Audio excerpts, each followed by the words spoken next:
한국의 어느 교회에서 중고등학생 470명을 대상으로 가정의 달을 맞아서 설문조사를 한 일이 있습니다. 설문 내용 가운데 너희 부모님이 행복하시냐, 그러니까 너희 가정이 화목하냐, 이런 질문입니다. 그런데 놀랍게도 학생들의 약 70%가 No, 우리 아버지 어머니 행복하게 살지 않습니다. 그러니까 10가정 중에 7가정이 행복하게 살지 않는다는 그런 대답입니다. 목회자 입장에서 이런 이야기를 들을 때 긴장하지 않을 수 없습니다. 혹시 여러분 교회에 중고등학생을 대상으로 너희 아버지 어머님이 행복하시냐, 화목한 가정이냐 이렇게 물으면 어떤 대답이 나올지 좀 궁금합니다. 우리의 신앙생활은 가정에서 꽃을 피워야 하고 가정에서 열매를 보셔야 합니다. 왜냐하면 우리의 열매가 뭐겠습니까? 여러분의 열매가 뭡니까? 우리의 자녀들 아니겠습니까? 자녀들에게 부모님들이 좋은 본을 보여서 그 자녀들이 또 아버지 어머님의 믿음을 이어받아 가지고 아름다운 신앙의 가문을 이루는 것은 우리의 꿈이요, 우리가 그런 기도를 하고 있지 않습니까? 그렇기 때문에 신앙생활의 결론은 가정이어야 하고 가정이 되어야 합니다. 사실 이런 문제를 여러분들하고 나누는 제 자신도 참 많이 부끄러움이 있습니다. 저는 1973년 2월 28일 날 사랑하는 아내와 학교 클래스메이트로 만나 결혼을 했습니다. 그러니까 지금으로부터 약 48년 전 이야기입니다. 우리 참 많이 힘들었어요.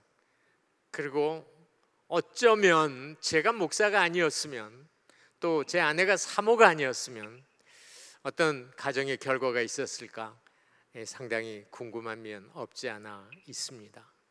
그러나 하나님의 은혜로 저희가 지금까지 이렇게 잘 지내오고 있고 또 자녀들에게 아름다운 본을 보이며 살아가고 있습니다.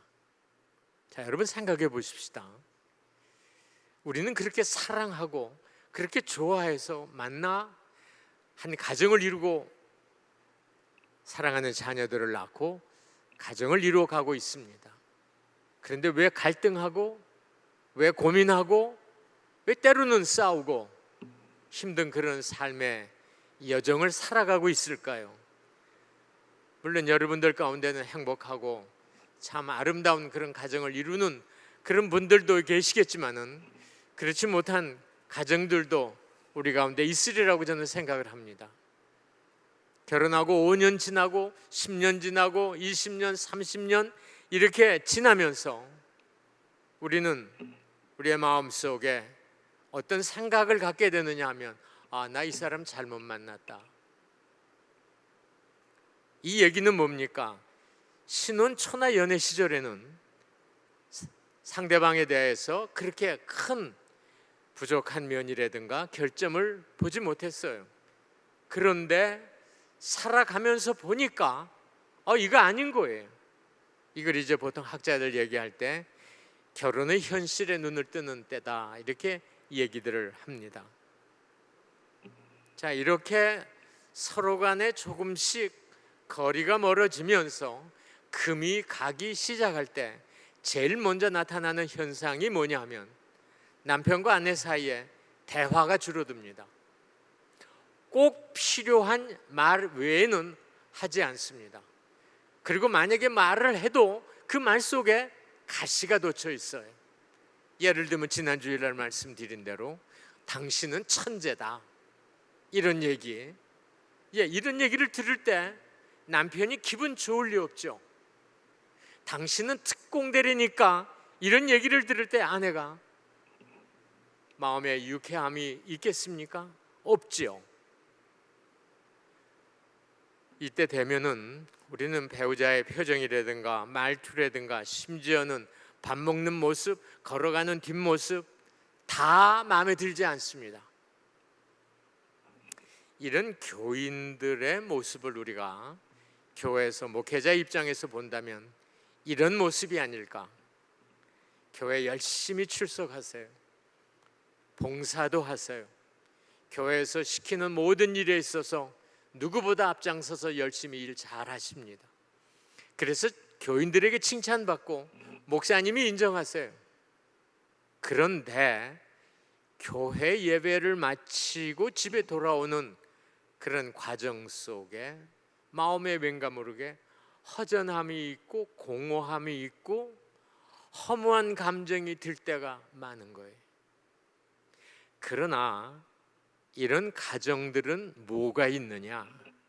서로를 이해하고 용납하고 내가 조금 참지, 그럴 수도 있지, 그러면서 회개하고 용서하는 그런 마음이 마음속에 있으세요. 그러면서 자녀들에게 가급적이면 아버지 어머님에게 이런 추한 모습을 보이지 않으려고 노력을 합니다. 그런데 어떤 가정은 갈 때까지 가는 거예요. 이제 더는 안 되겠어. 이런 부부에게는 이해하는 마음, 용납하는 마음, 내가 잘못했다고 그럴 수도 있다고 생각하는 마음, 용서하는 마음, 그 마음속에 거의 없습니다. 이분들은 가정이 행복의 요람이 아니에요. 그리고 마음속에 어떤 마음이 드느냐 하면 우리 좀 서로 떨어져 살아봤으면 좋겠다, 얼마가 아니라도 서로 안 봤으면 좋겠다 하고 하는 이런 마음이 생기는 거죠. 이런 상태를 가정사역자들은 말할 때 정서적 이혼 상태에 들어있다 이렇게 얘기를 합니다. 정서적 이혼이란 emotional divorce, 같은 집에서 살아요. 같이 밥 먹고 같은 침대에서 자요. 그러나 당신은 당신, 나는 나예요.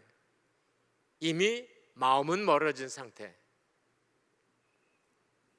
이런 부부들에게 신앙생활을 함에 있어서 목회자의 눈에 극명하게 드러나는 한 가지 사실은 이분들의 믿음이 자라지 않습니다. 자, 이런 교인의 예를 한번 생각해 볼까요? 교회 예배에서 큰 은혜를 받았어요. 기쁨이 마음속에 충만해요. 그리고 집에 돌아왔습니다. 그런데 집에서 배우자 간에 서로 어떤 문제를 갖고 목소리가 높아지더니 언성이 높아지기 시작했어요. 조금 전에 받았던 은혜 다 썼습니다. 그러면서 갑자기 사는 게 허무해져요. 은혜는 간 것 없고 이제는 다 엎어버리고 싶은 생각이 마음속에 갑자기 우러나는 거예요. 쌓였던 원망, 분노, 후회하는 마음이 이 사람의 마음, 이 배우자의 마음을 흔들고 맙니다. 그러면서 이런 마음을 갖고 스스로 이렇게 중얼거립니다. 이제는 끝내야지. 주님도 아실 거야. 더는 안 되겠어. 이런 부부들의 그 마음속에는 회개와 용서가 없어요. 저 앞에 말씀을 드린 그 가정 카테고리에 들어있는 분들은 그래도 자식을 위해서, 그래도 여태까지 살았는데 참고 더 살아야지, 용서해야지, 그럴 수도 있어, 이런 이해의 마음이 있는데 이분들에게는 그런 마음조차 다 메말라 버린 거예요.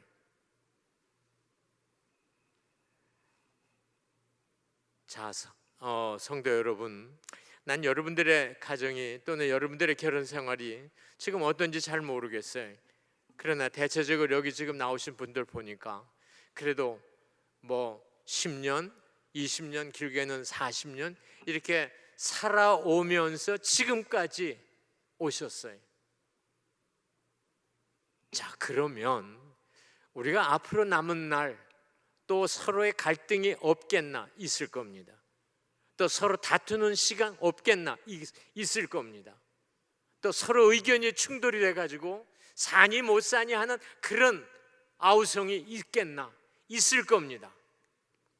그러면 지난 살아온 날들은 덮어놓고 우리의 남은 날이라도 좀 더 행복하게 살 수 있는 그 길이 없을까? 도대체 우리가 사니 못 사니 하면서 정서적 이혼 상태에 들어가는 부부들에게 있어서 생각해 봐야 하는 한 점은 가정입니다. 내가 자란 가정입니다. 내가 어렸을 때 어떤 가정에서 자랐나? 내가 어떤 부모 밑에서 양육을 받고 오늘까지 와서 사랑하는 이 남편, 사랑하는 아내와 결혼을 해서 자식을 낳고 사나? 자, 우리 예를 들어 보겠습니다. 여러분 가정이 어렸을 때 어땠어요? 많이 가난했습니까? 또는 부모님 중에 어떤 분으로 인해서 가정에 늘 불화가 있었고 늘 아픔과 눈물과 아우성이 있었습니까? 예를 들면 아버님이 술을 많이 드신다든가 또는 무슨 노름을 하신다든가 또는 부정한 일에 있어서 연루돼서 가정에 어려운 일이 생겼다든가 이런 가정의 분위기가 어떨 것 같습니까? 이런 가정에서 내가 자라는 거예요. 그럴 때 나는 그 환경과 조건에 맞추어서 여러 가지 역할을 할 수밖에 없는 거죠. 때로는 반항해요. 때로는 숨을 죽이고 조용히 있어요. 심한 욕설을 듣고 매를 맞아도 참아요. 가정의 긴장감 완화를 위해서 나름대로 착한 아이의 역할을 합니다. 여러분의 어린 시절은 어떠셨는지 모르겠습니다. 보통 학자들 얘기할 때 가정을 추억의 박물관이라고 얘기를 합니다. 그러니까 여러분은 어린 시절의 추억이 좋았습니까? 또는 그 반대입니까? Museum of Memory. 나의 어린 시절의 추억은 어떤 교회였는가? 이런 것들은 우리가 어른이 되어가지고 한 가정의 남편이 되고 아내가 되는 데 있어서 굉장히 중요한 역할을 한다는 거죠. 성경은 이런 그러니까 한 세대가 그 다음 세대, 예를 들면 할아버지가 아버지 세대, 아버지가 그 아들 세대, 아들이 손자 세대에 이어지는 이런 내용을 예를 들면 에스겔서 16장 44절에 이런 말로 우리에게 얘기를 합니다. 어미가 어떠하면 딸도 그렇다. 그 어머니를 보면 그 딸을 안다는 거죠. 이건 우리 어른들이 늘 하던 그런 얘기가 있습니다. 그 결혼을 시키려면 그 딸의 어머니가 어떤 분이냐 하는 것을 살펴야 된다, 이런 얘기를 하는데 상당히 성경에 근거한 얘기라고 저는 생각을 합니다. 자, 이런 내용은 식물학자들의 얘기에서도 상당 부분 우리에게 설득력을 주는 내용이 있습니다. 식물학자들이 이런 얘기를 합니다. 여러분들 나무의 겉모습을 보면 저 나무가 어떤 세월을 견디고 저기 서 있는지 아십니까? 그럴 때 우리는 몰라요.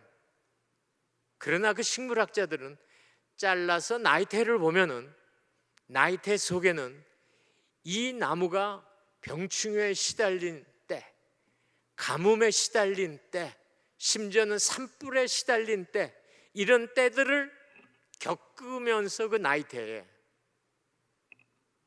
자기의 자라온 스토리를 담고 있다는 거죠. 여러분, 저나 여러분이나 똑같습니다. 제가 지난 주일날 말씀을 드렸지만 저에게도 인생에 많은 스토리가 있는 가운데 아픔의 스토리가 많았고, 또 그럼으로 인해서 제 아내하고 아마 결혼함에 있어서 참 아내에게 많은 실망도 줄였을 때가 있고 힘들어 할 때가 있었으리라고 생각을 합니다. 우리에게는 이런 아픔과 눈물과 상처와 응어리들이 모두 있어요. 그러면 우리가 어떻게 하란 말이냐? 앞에서 말씀을 드린 대로 지나온 세월은 우리가 덮어두시자는 얘기죠. 더 이상 거론하지 마시자는 얘기죠.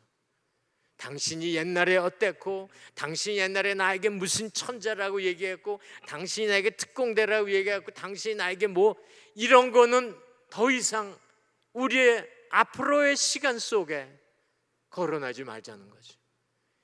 남은 세월 좀 더 지금보다 행복하고 좀 더 화목하고 우리의 아들, 우리의 딸, 우리의 손자, 우리의 손녀들에게 아름다운 신앙의 유산을 남겨주기 위해서 우리가 그래도 최선을 다해서 남편으로서 아내로서 가정을 아름답게 꾸밀 수 있는 길이 뭐가 없을까? 심리학자 로먼 라이트라는 분은 결혼 생활에 관해서 이런 말을 했습니다. 결혼 생활은 두 사람이 경주해서 둘 다 이길 수 있는 유일한 경주입니다. 남편과 아내 중 한 사람은 이기고 다른 사람은 진다면 그 결혼 생활은 결코 행복하다고 할 수 없습니다. 부부의 결혼 생활이 행복하려면 남편은 아내를 승자로 만들어주고 또 아내는 남편을 승자로 만들어주어야 합니다. 그럴 때 비로소 행복한 과정이 되는 겁니다. 자, 남편 되시는 분 결혼 생활 30년을 했다고 칩시다. 여러분은 아내와의 관계 속에서 어떤 생각을 갖습니까? 나는 승자의 삶을 살은 것 같다. 아내 되시는 분들은 어떻습니까? 목사님 아니에요. 대부분 한국의 아내들에게 이 얘기를 들어보면 승자라고 얘기하는 아내들을 내가 거의 만나본 일이 없습니다. 다 목사님 아시잖아요.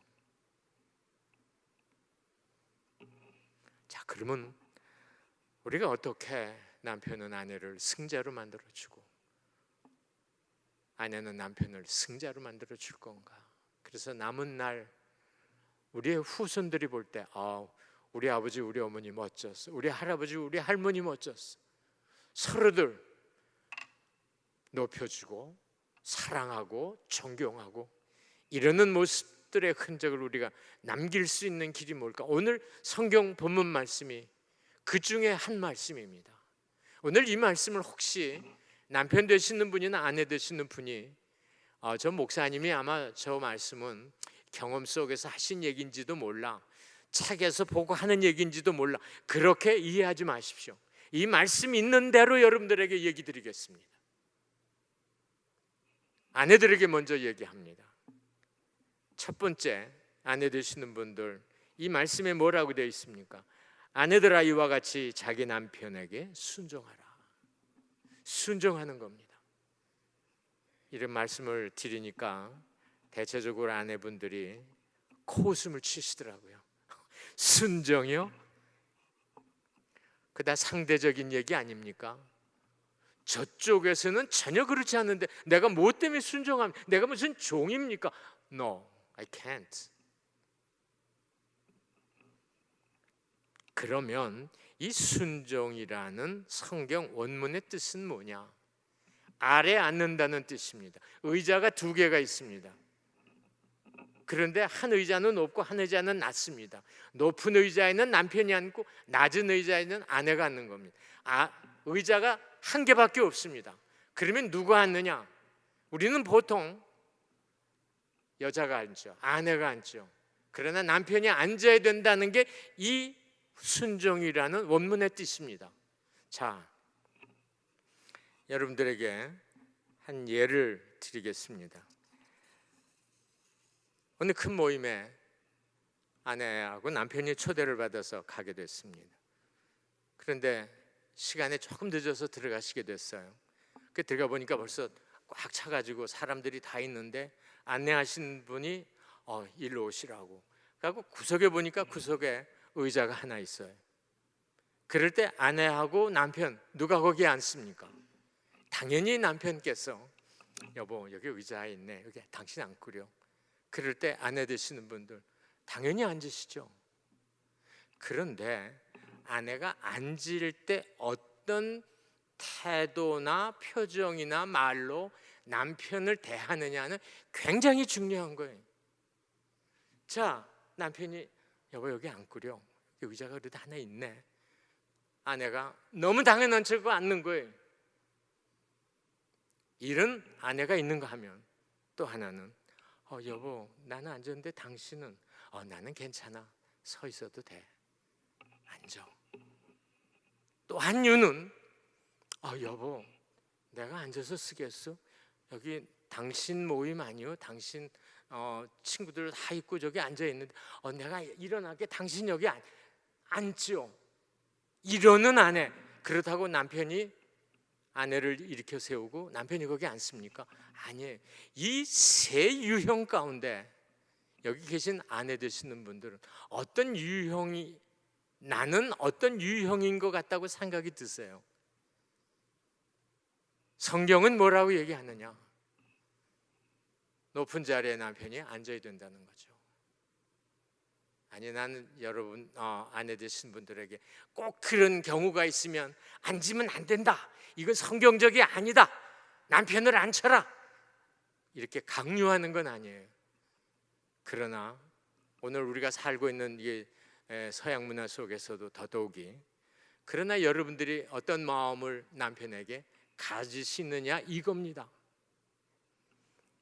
자, 정말 남편에게 고맙고 내가 여기 앉는 거에 대해서, 앉혀준 거에 대해서 남편에게 정말 나를 이렇게 위해 주는구나 하는 이런 마음을 갖고 있는 아내들은 오늘 이 성경 본문 말씀 가운데 말로 남편을 설득하려고 들지 않아요. 우리 아내 되시는 분 하나 철칙으로 알아둬야 될 것은, 남편들은 절대로 여러분들의 말에 변화되지 않습니다. 이건 진리입니다. 그러니까 성경이 뭐라고 얘기합니까? 행실로. 자, 어느 가정에 남편께서 운전을 하시는데 운전을 참 험악하게 하시고 항상 좀 빨리 달리세요. 그러니까 아내는 앉아서 시트벨트를 하고 항상 이거를 붙드셔야 돼요. 그러면서 남편에게 얘기해요. 여보 운전 좀 천천히 하세요. 뭐 그렇게 바쁘 5분 늦으면 어때요? 그래도 남편은 들은 척도 하지 않습니다. 아내가 너무 불안한 거예요. 그래서 어느 날 아내가 지혜를 내서 남편이 주무시는 그 시간에 메모팩을 하나 갖다가 글을 써서 남편 핸들 위에다가 올려놨는데 무슨 내용을 썼나? 여보, 앞으로 당신이 운전을 할 때는 찬송을 부르면서 운전하시면 참 좋겠습니다. 당신이 60마일로 달릴 때는 주와 같이 길 가는 것이라는 곡이 참 좋을 것 같습니다. 80마일로 달릴 때는 주께로 더 가까이, 그리고 마지막에 당신이 100마일 넘어 달릴 때는 주여 나 이제 갑니다, 이런 찬송을 부르면 참 은혜로울 것 같습니다. 남편이 아침에 출근을 하려고 자동차에 앉았는데 이 메모팩을 보게 됐어요. 한참 남편이 보시더니 씩 웃으면서 그때부터 자동차 운전 습관을 바꿨다는 거 아닙니까? 이렇게 조금은 한 스텝 늦추세요. 왜 이렇게 안 변하지? 왜 당신은 내 말 안 듣지? 이러지 마시고 내 말은 안 듣게 돼 있는 사람이야, 이건 진리야. 그러니 내가 저분의 습관을 바꾸려면 내가 내 행실로, 내 행동으로, 내 몸으로 보여드려야 돼. 이런 아내들은 말할 수 있죠. 그리고 남편에게 이런저런 얘기를 하고 또 뭐 서로 대화하고 소통할 수 있는데, 대화를 하고 소통을 해도 굉장히 부드럽고 예의 바르고 또 친절한 그런 표정과 말투로 얘기를 하세요. 자, 우리 남편 되시는 분들 여기 설거지 안 해보신 분 계시겠습니까? 설거지들 우리 다 잘들 하세요. 그런데 어느 날 남편이 설거지를 했습니다. 그런데 설거지한 그 그릇에 밥풀이 붙어 있었어요. 여러분들 어떤 반응을 보이세요? 아내 되신 분들. 아유, 내 그럴 줄 알았어. 설거지도 제대로 못하냐? 이렇게 남편을 핀잔 주는 아내가 있는가 하면, 아우, 당신 설거지도 참 잘하시네. 그런데 이 밥풀 이것만 떼면은 아주 100점 만점이다.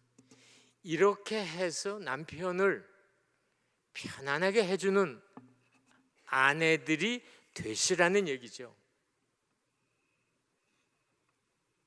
저는 결혼해서 아내에게 참 제일 많이 들었던 얘기가 뭐냐면 이 밥 먹을 때 쩝쩝거리는 겁니다. 난 왜 그런지 몰라요. 하여튼 결혼하기 전에 아마 제가 가정에서 뭘 먹을 때 아마 이런 분들은 여기 안 계시겠죠. 근데 결혼을 하고 났는데 아내가 자기 밥은 안 먹고 내 입만 보는 거예요. 그래가지고 여보 소리 좀 내지 않으면 안 돼요.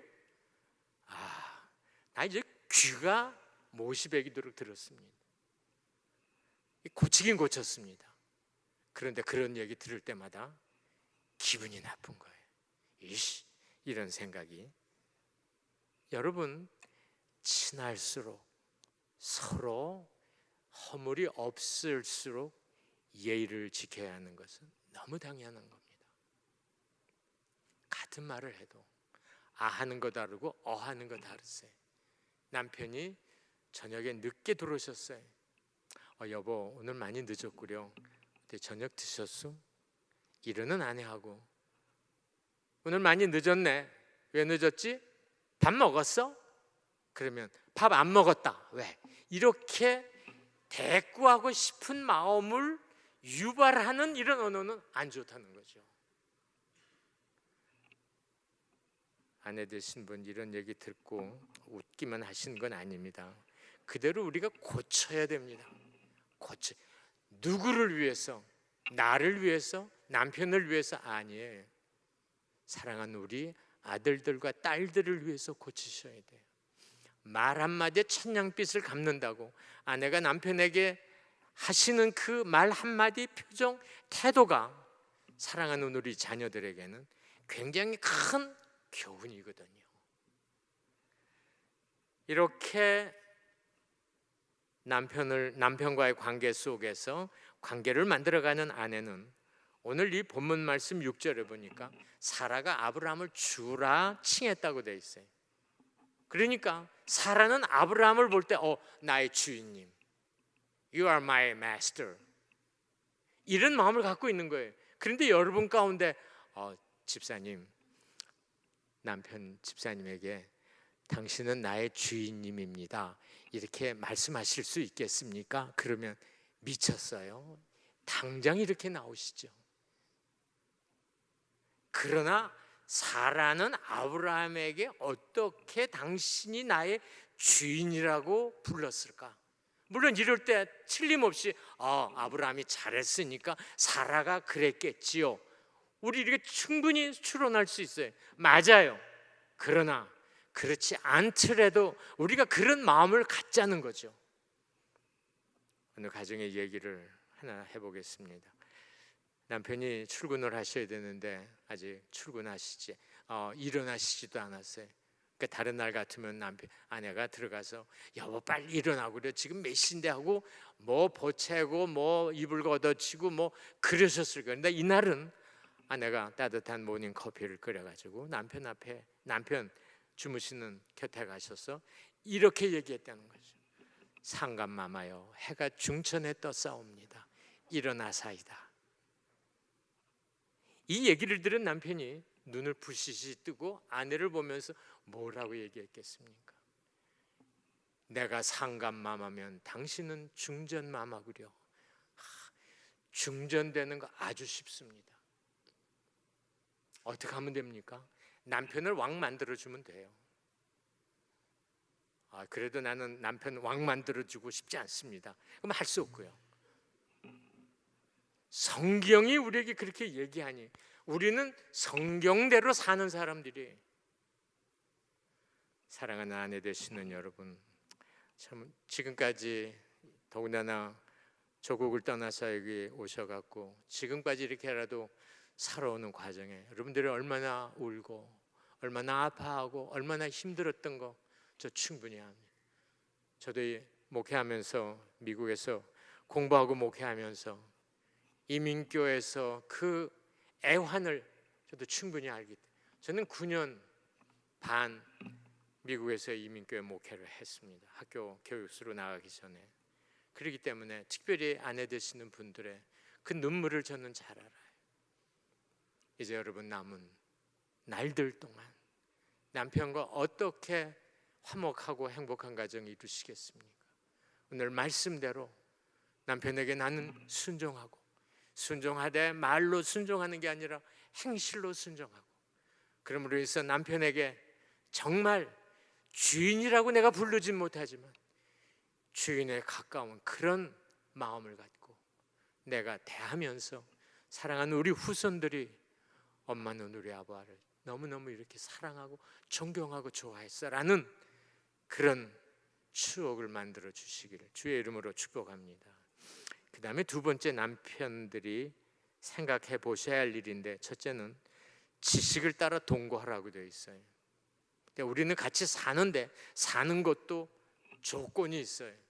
어떤 조건이냐? 지식에 따라서, 그러니까 성경 말씀이 뭐라고 얘기하느냐에 따라서 아내와 동거하라는 거죠. 이거 따르지 않으면 그 동거 가짜라는 거죠. 그럼 성경은 뭐라고 얘기하느냐? 가정을 제일 먼저 만드시면서 주님이 말씀하신 내용이 창세기 2장 18절 이하에 나옵니다. 그 가운데 말씀이 창세기 2장 24절에 이러므로 남자가 부모를 떠나 그의 아내와 합하여 둘이 한 몸을 이룰지로다. 여기서 중요한 게 남편이 부모를 떠나는 겁니다. 이거는 한국의 결혼 문화하고 완전히 반대예요. 한국의 결혼 문화는 남편이 부모를 떠나는 게 아니라 아내가 부모를 떠나 남편과 연합하는 거예요. 원래 요새는 좀 달라졌지만, 그런데 성경은 부모를 떠나는 것이 아내가 아니고 남편이에요. 왜 남편이냐? 남편이 그 가정에 머리요, 그 가정에 헤드십을 갖고 있기 때문에 그래요.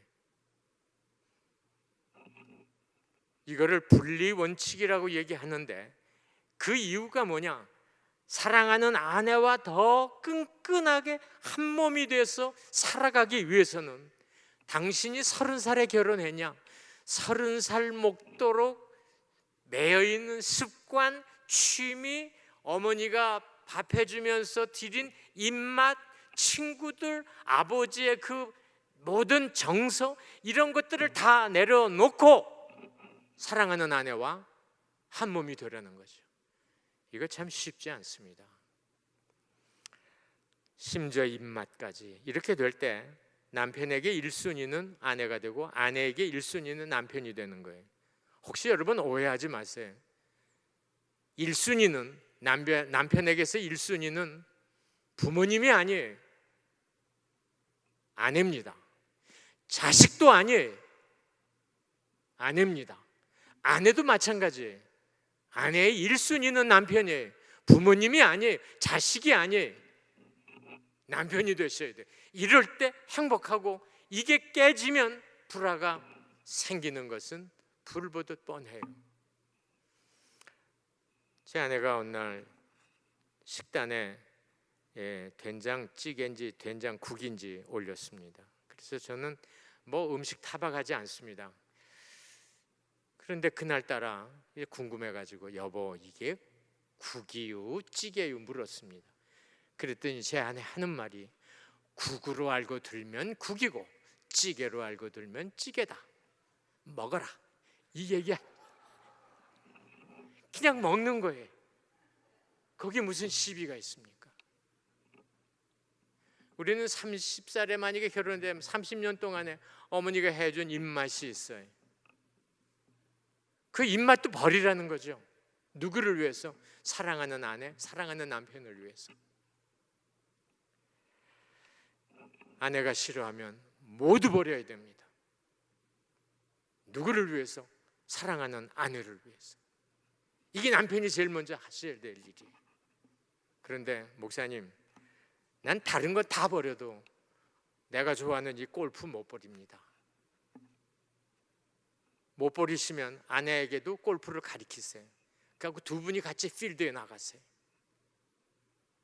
절대로 친구끼리 어울려서 아내를 집에 혼자 두고 혼자 나가지 마세요. 조금 긴장하시는 것 같은데 아내는 집에서 혼자 뭐 합니까? 같이 움직이셔야 돼요. 뭐 바늘 갔는데 실 간다고 같이 움직이세요. 아내가 싫어하면 하지 마세요. 아내를 사랑하면 여러분이 즐기던 것 기꺼이 포기하실 수 있어야 돼요. 내려놓으실 수 있어야 돼요. 그렇지 않으면 이혼하세요. 그리고 두 번째 본문에 보니까 아내를 귀히 여기라. 아내는 연약한 그릇이고 생명의 유업을 같이 나눌 그런 대상이기 때문에 아내를 귀히 여겨라. 여러분 혹시 영어 성경을 보실 분 있으시면 한번 앞으로 보십시오. 이 귀히 여긴다는 말은 킹 제임스 버전은 honor로 되어 있습니다. honor, 존중하는 거예요. 아내를 존중하라는 얘기예요. 연약한 그릇이고 생명의 유업을 같이 나눌 그런 대상이기 때문에 귀히 여겨라, 존중해라 이 말이에요. 제가 이번에 이 본문 말씀을 준비하면서 참 많이 봤던 말씀인데 새롭게 깨달은 것은 미국에서는 깨지는 물건들을 배달할 때 그 상자에다가 한국에서는 취급주의하고는 프레이즈하고 크게 영어로 써 있습니다. 이게 생각이 나더라고요. 그래, 아내를 취급주의, 깨지는 물건으로 이해하고 굉장히 조심스럽게 아내를 대해 주어야 되겠다. 그러면서 생각나는 게 미국 분들이 서양 사람들이 그렇습니다만 자동차를 탈 때 아내에게 문을 먼저 열어주죠. 그리고 아내가 타면 문을 닫아요. 나는 한국 분들이 그러는 건 참 거의 많이 보지 못했습니다. 그래서 내 생각했어요. 미국 사람들은 왜 저럴까? 이게 성경적이 아닌가? 그래서 저도 이번에 이 말씀을 준비하면서 하나 결심한 게 있습니다. 앞으로 돌아가면 저도 제 아내 타기 전에 자동차 문을 열어주려고 합니다. 그래서 아내가 여보, 당신 몸도 그런데 이제 됐어, 그만해도 돼요 라고 할 때까지.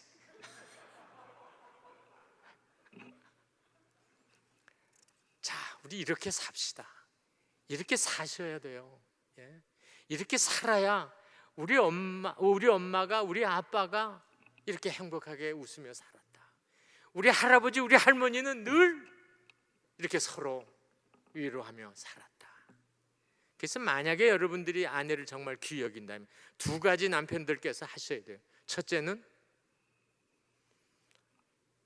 결혼기념일과 아내의 생일날은 잊어버리시면 안 돼요.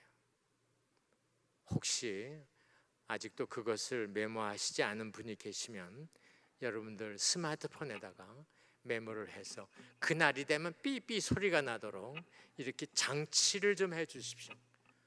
저는 2월 28일이 결혼 기념일이고 제 아내 생일은 10월 12일입니다. 저는 거의 잊어버리지 않습니다. 꼭 카드라도 하나, 선물은 이렇게 못할 때도 있지만 카드는 제가 잊어버리지 않고 꼭 줍니다. 근데 이제 가끔씩 카드로 만족하지 못할 때가 있으니까 그런 게 이제 조금 저에게 부담이 되긴 됩니다. 그리고 두 번째는 남편의 애정입니다. 자, 내가 당신을 좋아하오, 내가 당신을 사랑하오, 나 당신 없으면 못 살아. 이런 것을 어떻게 표현하느냐 이거죠. 가벼운 신체 접촉 하시는 게 좋을 것 같습니다. 여러분 이제 식사하시고 나서 저녁에 또 한가할 때 이렇게 산책하시지 않습니까? 산책할 때 꼭 손을 잡고 산책을 하십시오. 조금 거북스럽습니까? 여태까지 하나 안 하던 것을 하려고 그러니까 쭈삣거리고 힘들 수 있어요. 그러나 애따 모르겠다 확 잡으십시오. 그래가지고 시작하시는 거예요. 그게 바깥에서 사람들 보기에 그러면 아내가 부엌에서 뭘 맛있는 걸 만듭니다. 그러면 뒤에 가서 사보시 안아주십시오.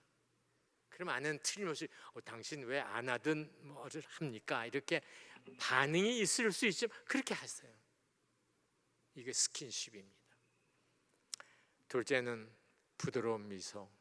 저도 이것 때문에 이제 조금 고민을 해야 돼요.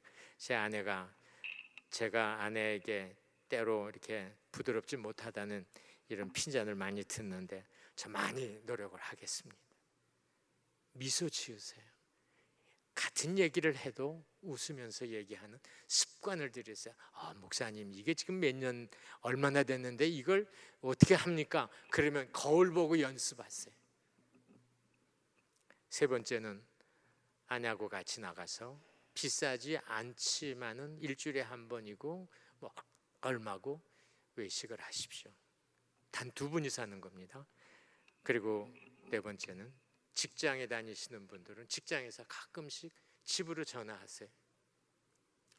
여보 나 지금 점심 막 끝냈거든요. 그리고 조금 쉬는데 당신 지금 뭐 해요? 이렇게 전화하세요. 그러면 아내는 그 전화를 받고 이 사람이 나를 이렇게 기억하는구나 하는 거. 그리고 마지막 하나는 짤막한 메모 같은 거를 남기시는 거예요. 베개 밑이나 냉장고 앞이나 어디에다. 이거를 잘한 미국의 대통령이 로널드 리건 대통령이라고 그래요. 낸시 리건의 고백입니다. 남편은 아침에 나갈 때 꼭 베개 밑이든 냉장고 앞이든 어디든 메모를 붙여놓고 나간다는 거죠. 자, 남편의 이러한 애정 표현은 아내는 자기에게 사랑을 전하는 무언의 메시지로 받습니다. 이렇게 되면 하나님께서 여러분의 기도를 금방 응답하세요. 여러분에게 무슨 문제가 있습니까? 여러분이 기도해야 될 긴급한 그런 내용이 있습니까? 하나님 앞에 무릎 꿇고 기도하면 하나님 즉각 응답하세요. 그럼 목사님 어떻게 하십니까? 성경이 있잖아요. 너희들의 기도가 막히지 않는다. 뭐를 위해서? 아내를 귀하게 여기면, 아내와 말씀을 따라 동거하면 내가 네 기도 금방금방 들어준다. 그러니까 여러분들께서 어떤 기도의 제목을 갖고 하나님 앞에 나가 새벽마다 기도하고 부르짖는데 하나님이 응답하시지 않는다. 그러면 곧 돌아보셔야 될 게 내가 아내하고 관계가 어떤가? 괜찮은가? 내가 지금 아내를 정말 귀히 여기고 있는가? 이거 돌아보셔야 돼요. 사랑하는 여러분, 제가 오늘 이런 말씀을 드리는 건 궁극적인 목적은 딱 하나입니다. 우리는 이제 우리의 남은 날이 얼마가 될지 모르나 살아온 날보다 남은 날 짧아요. 그런 날 우리는 이제 하나님의 부름을 받습니다.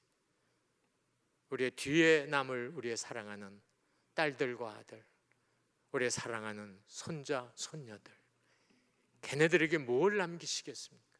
돈? No. 감은 No. 남길 것은 딱 하나예요. 아버지 어머님이 참 신앙생활 너무 잘하셨다. 할머니 할아버지의 그 기도 소리 너무너무 우리의 귀에 남아있다. 신앙의 유산 남기는 일 아닙니까? 이거를 위해서라도 여러분들께서 아내는 남편에게 순종하고 남편의 모든 일에 있어서 말이 아닌 행실로 본을 보이면서 가정에 남편을 머리로 이해하고 돕는 배필로 살아가시는 일. 남편 되시는 분들은 아내를 정말 세상 저 여인 없으면 나는 살 수 없다. 저 여인 때문에 내가 오늘날까지 살아왔다 하는 이런 마음을 갖고 귀하게 여기시면서 사랑하면서 이해하면서 여러분이 살아나갈 때 여러분의 가문은 하나님이 두 손 들어 축복하시고 한량없는 은혜와 복을 내리실 줄 믿습니다. 이런 가정을 이루시기를 바라며, 마지막으로 참 아까도 말했으면 조국을 떠나서 이국 땅에 오셔서 지금까지 자녀를 키우며 가정을 이끌며 살아온 사랑하는 아내 되시는 분들의 그 애환을 저는 이민교회 목회하면서 참 많이 알고 있습니다. 여러분들 얼마나 많은 눈물을 흘렸고 얼마나 힘들어 밤에 잠 못 이루고, 그래 우리 사랑하는 아내들을 위해서 제가 시를 한 편 읽어드리겠습니다. 당신은 내 인생에 참 좋은 몫입니다. 당신이 아프거나 절망할 때 내가 쏟았던 눈물을 당신은 모르겠지만 우리 삶의 모퉁이를 돌 때마다 그 눈물 속에 나를 담고 본다는 사실 또한 당신은 모르겠지만 당신은 내 인생에 참 좋은 몫입니다. 사랑한 시간보다 미워한 시간 더 많았다는 것, 사랑한 마음 한 번으로 10번 100번 미워온 마음 지웠다는 것, 괴롭고 슬픈 날 위에 기쁘고 즐거웠던 기억 얹으며 조용히 견뎠다는 것, 당신은 모르겠지만 당신은 내 인생에 참 좋은 몫입니다. 당신이 날 쓸쓸하게 할 때면 내 마음 깊은 우편함에 눈물로 봉한 편지 하나 띄웠다는 것, 바람 부는 거리에서 커피잔을 뽑으며 가끔은 나도 이별을 생각했다는 것, 당신은 모르겠지만 삶의 끝에서 마지막 불을 이름 당신은 내 인생에 참 좋은 몫입니다. 사랑하는 여러분, 행복하시기 바랍니다. 네, 오늘 말씀을 기억하면서 우리 함께 하나님께 찬양하기 원합니다. 하나님께서 우리에게 은혜 주심에 감사하고 또 은혜 안에서 행복한 가정을 이루고 또 남편과 아내로 살아가고 또 그러한 믿음의 유산을 남기고자 하는 마음으로 우리가 말씀을 생각하면서 하나님께 찬양을 드리겠습니다. 시간 찬양할 때 오늘 우리 찬양팀이 함께 서셨는데요, 너무 감사합니다. 우리 찬양팀과 함께 찬양을 하도록 하겠습니다. 은혜로다 찬양을 하고요, 예수로 나의 구주 삼고 찬양을 드리겠습니다.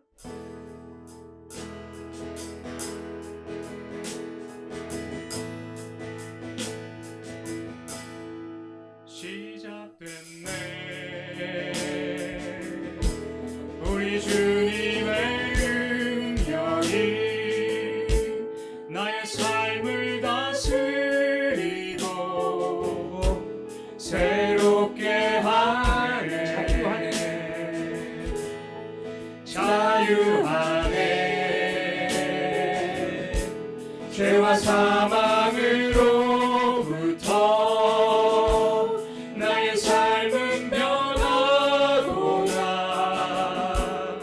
충만하네 은혜로다 주의 은혜 한량없는 주의 은혜 은혜로다 주의 은혜 변함없는 신실하신 주의 은혜 다시 한번 찬양합니다. 시작됐네 우리 주님의 능력이 나의 삶을 다스리고 새롭게 하네 자유하네 죄와 사망으로부터 나의 삶은 변하구나 충만하네 우리 다 두 손을 높이 들고 찬양합시다. 은혜로다 은혜로다 주의 은혜 한량없는 주의 은혜 한량없는 주의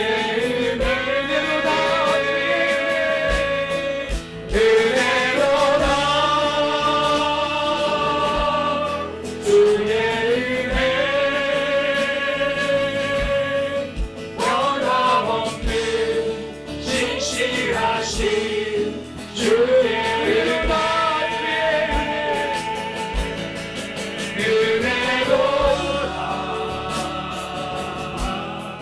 주의 은혜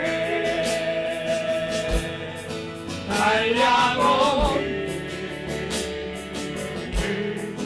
주의 은혜로다 주의 은혜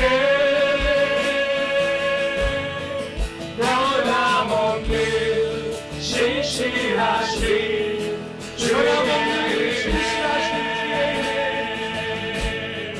변함없는 신실하신 주의 이것이 나의 간증입니다. 할렐루야.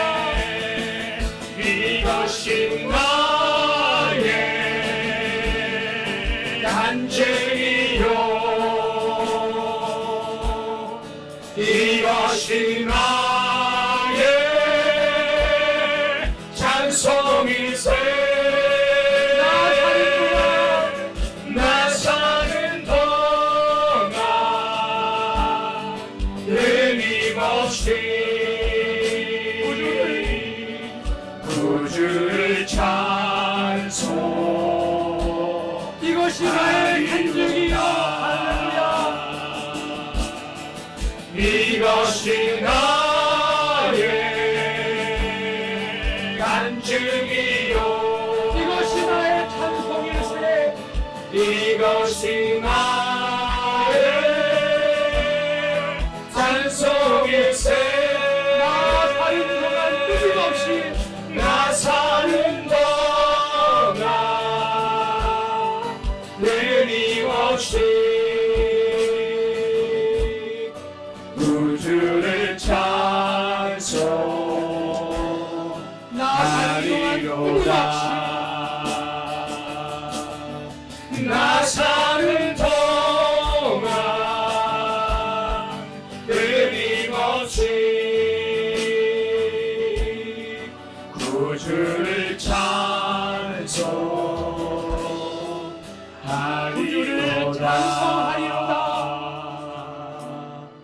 구주를 찬송하리로다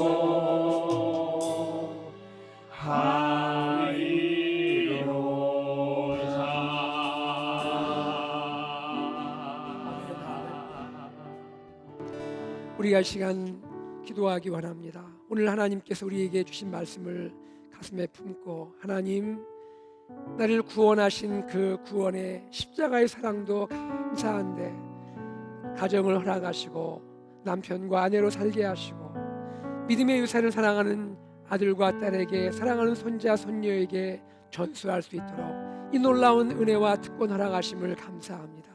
하나님 우리가 그렇게 살기 원합니다. 우리 자녀들이 다음 세대들이 그렇게 아름다운 가정을 이루기를 원합니다. 함께하여 주시옵소서. 우리 다 함께 말씀을 기억하며 기도하겠습니다. 하나님 아버지 주님께 감사와 찬송과 영광을 드립니다. 아버지 하나님 우리가 이 시간 주님께 간절히 기도하고 하나님 우리 마음 가운데 찾아오시고 역사하시고 은혜 주셔서 아버지 하나님 우리가 주님을 섬기는 주님을 사랑하는 주님을 믿고 따르는 하나님의 자녀 제자로 살게 하실 뿐 아니라 가정을 허락하시고 남편과 아내로 살게 하시고 아름다운 가정을 이루게 하시며 또한 그렇게 하나님 사랑하는 자녀들을 양육하며 가정의 아름다움을 하나님의 유산으로 남기며 우리 또 사랑하는 손자 손녀들 하나님이 기도하며 주님의 믿음의 사람의 가문을 그러한 유산을 남기게 하심을 감사합니다. 우리 AKPC 모든 가정 축복하시고 믿음의 가정으로 온전하게 서도록 함께하시고 축복하여 주옵소서. 하나님 아버지 주님의 은혜와 사랑을 감사합니다.